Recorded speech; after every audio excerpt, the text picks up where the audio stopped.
All right, and welcome to the first Whiteboard Wednesday or Wellness Wednesday. We're trying to come up with a name for that. But what we're going to be doing over the next, well, hopefully for a very long time, is we're going to be going over a health topic, particularly a wellness topic, and we're going to use the whiteboard. We may end up turning over to the flip pages. We'll find out. We'll see what works best for us as we go through this. But we're going to take time every Wednesday, and we're going to sit down and we're going to talk about some health topic, some wellness topic, whether it is spinal care, if it's exercise, if it's nutrition, whatever we're talking about. We're going to take some time. We're going to go over, we're going to use the whiteboard to explain some of this stuff. And some of these are going to be longer videos than the normal day-to-day kind of wellness tips, the 1 to 2 minute wellness tips. We're going to go over a lot longer stuff over here. So today's first topic that we are going to talk about is the dreaded one we like, is inflammation. So what is inflammation? How does it work? And then how can we reduce inflammation when we have it so that we actually control what's going on, control our inflammation? Again, we just want to control inflammation. We want to control our body's reaction to things when it happens. So inflammation, we have two types. We have good kind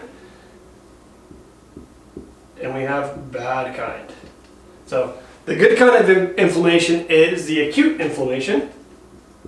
This is the inflammation that happens when you sprain an ankle, you break a bone, you cut yourself. That is acute inflammation, and that inflammation is designed to actually help you heal. It's designed to lay down new tissue, new blood supply, and get all of the damaged tissue out and bring all new healthy tissue in. That is good inflammation. That is what we actually want. We want that.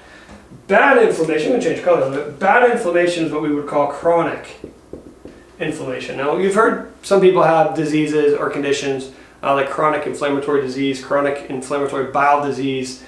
These are conditions where oftentimes the acute version of the inflammation never stops and then just continues into the chronic inflammation. And when this happens, the cells continue to try to regenerate and to grow and to heal, and we get scar tissue and we get other tissues which can even lead into things like cancer, plaquing. Those are all because of bad chronic inflammation.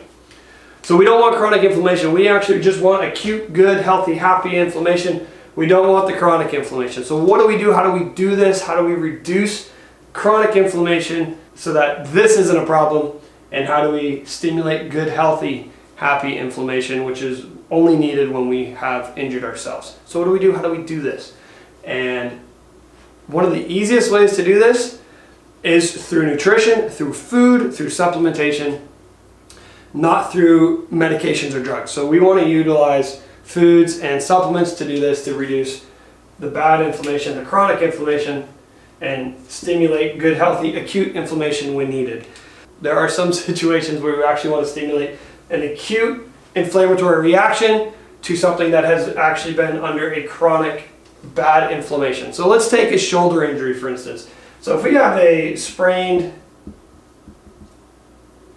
of the AC joint, of the acromioclavicular joint, which is a joint at the top of the shoulder, a lot of athletes get this. And what will happen is we'll go through the acute new injury phase, and for some reason this turns into chronic inflammation, and now we're talking about something like where you have just pain in the shoulder. It's not new, it's been there, it's nagging for a while, and it's causing you a problem, and it's not going away. None of the treatments you've tried have made it go away. No ice, ibuprofen, none of that actually makes it go away long term. And that's because the body is stuck in a chronic inflammatory state. So something we can actually do, or some of the things that we can do to actually change a chronic inflammatory state in, say, a shoulder injury, and bring it back to a new acute, so that we can then process out, finish the healing process, and block the switch from chronic, or from acute to chronic, is things like we can do laser therapy.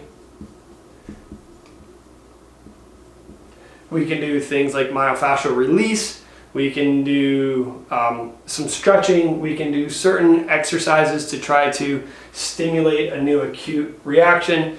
Other things that we can try, you can also try ice or even heat sometimes. These don't work that often. Most people have tried that and it doesn't just seem to work.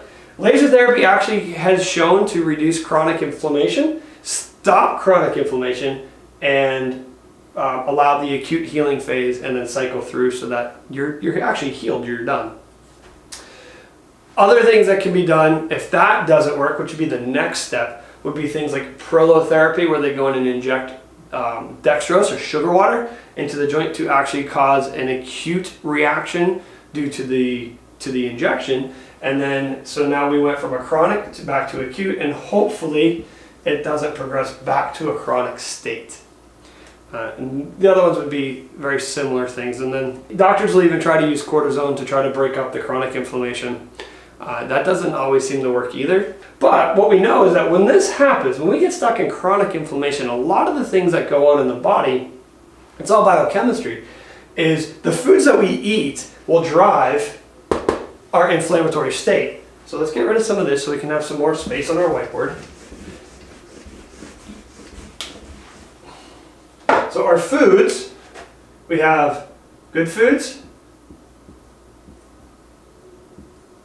and then we have bad foods.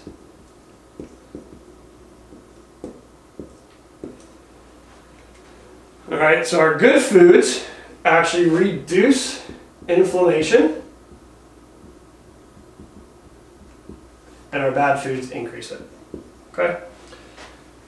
Pretty simple. This is actually based on a ratio on two main things. The first one is omega-3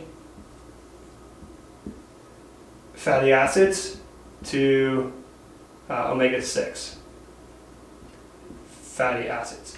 So we actually need, in our body, we need these two numbers to be equal to each other or thereabouts. We can have the highest ratio of omega-3 to omega-6 is 1:4. We want it to be below that. We want it to be 1:1, 1:4, anywhere in that range is fine. The average American, currently speaking, as we go through research and check, is about 1:20 or higher. That's not a good state. And this ratio is strictly coming from the foods you eat, the supplements you take or don't take. So we need this. We need this to be omega-3 to omega-6, 1:4, give or take. 1:1 is preferred, 1:4 is the high end. Okay, so the camera stopped recording, so I don't know where we left off. So we're gonna get right back into this. So what we need is we need omega-3 to omega-6 to be in a ratio of about 1 gram of omega-3 to 1 to 4 grams of omega-6. Anything above that causes our body to become, to go into a state of that chronic inflammation that we don't want. This is the one that causes problems, causes diseases, causes soreness, stiffness. When you get up in the morning, you're like, oh, my legs, my ankles, my back. A lot of that comes from chronic inflammation, and that is derived a lot by our foods, and particularly in our state of omega-3 to omega-6 ratios. The average American is somewhere in 1:20 to 1:40. So this is why we always have a lot of this chronic aches and pains that go on. Even when we do everything else right, we get adjusted, we exercise, we meditate, we hydrate, we don't worry about our omega-3 to omega-6 ratios.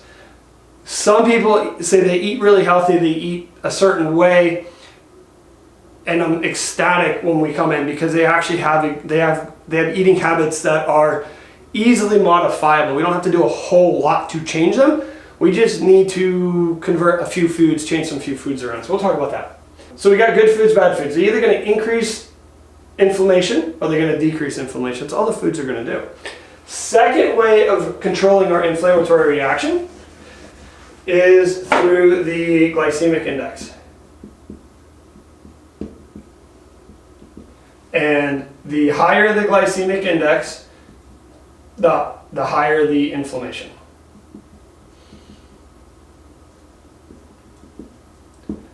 So if you're eating things that are really high in the glycemic index, we'll have a whole video on the glycemic index shortly. But if we're eating foods high in the glycemic index, such as breads and pastas, the body's reaction, the insulin that's needed to process out that sugar is actually comes with inflammatory chemicals as well. So if we're constantly trying to taper down our glycemic index and our sugar reaction, then our inflammation is going to go up because of that. So those are two easy ways of controlling our inflammation. So let's go into the big foods, the ones that we know that are either high in glycemic index or they have an omega-3 to omega-6 ratio that is abnormal or extremely high in omega-6 that is going to cause us to have a lot of the inflammatory process. So let's go over some of these, okay? Now, before I go, if you guys have any questions, please put them in the comments below. Send a message, send it over. I'm more than happy to answer these. This is what we do. This is why we're here. I want to get the information to you. This is vital. This is going to help reduce your chances of heart attacks, disease, and all diseases. We know that. So it's just going to help reduce those risks. It's going to reduce your aches and pains. It's going to help you sleep better. It's going to help you feel better. Feeling better is a good thing. So we got good foods and bad foods, and remember what we're really looking at to start with is we're looking at the omega-3 and omega-6 foods. Okay? Oh, that's not right. Omega-6. So bad foods, good foods. And it's all based on the fatty acids that are found in the food. Okay, so the good foods, we're going to keep the good foods in red, and I'm going to try to keep the black foods and the bad foods in black. Probably should be the other way around, but we're going to leave them this way. So good foods such as fruits, veggies. I think everybody understands these. These are easy. Fruits and veggies, super easy. Organic meat,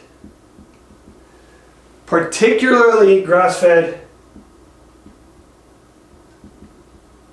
beef, wild game. Same thing, organic eggs. These are all healthy, and then wild caught fish, particularly saltwater fish. So all of these are really, really, really good for you. A couple more, you got tree nuts, such as almonds, walnuts, Brazil nuts. Those are all really good. Pecans. Those are all really good. Those are very high in omega-3 fatty acids. Other foods that are anti-inflammatory as well, avocados, they're fruit, they're really good. They actually have omega-3, omega-6, but it's a very good blend of both of those. So let's go into the bad foods. And the bad foods that have a very high omega-6 ratio. We're strictly talking omega-3, omega-6. We're not talking any of the other fats just yet. So bad foods, we have corn oil. Corn oil is horrible for you. Peanut oil. And peanuts. So they're the same thing. They both have a very high, if only omega-6 fatty acid inside of it. I drew a blank. All grains, as a rule. Pretty easy. All of your grains, all of your oats and your wheats and pastas and things like that. Those are all high levels of omega-6, as well as those are also very high in the glycemic index. So we have both problems going on with those foods. Most store-bought meat, I shouldn't say store-bought meat. Let's go with normal, non-organic meats. Pretty easy. Normal meats. Sandwich meats kind of fall in this one as well because they're processed, with very few exceptions. Most sandwich meats are processed.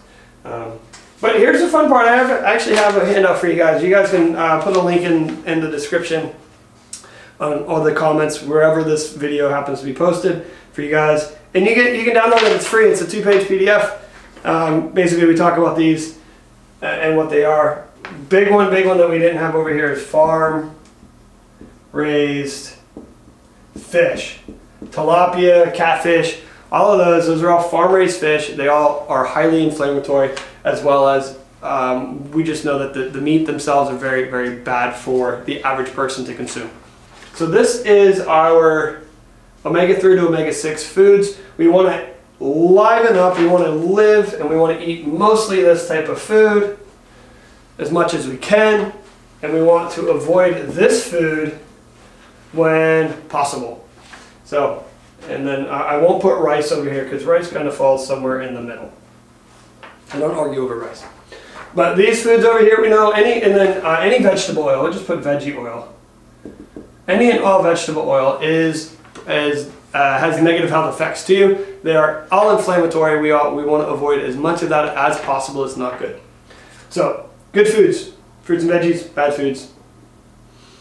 Basically all the other oils. Now we get to ask, well, how do we cook? You can cook with corn oil, peanut oil. How do we cook? So we want to cook with one of two things.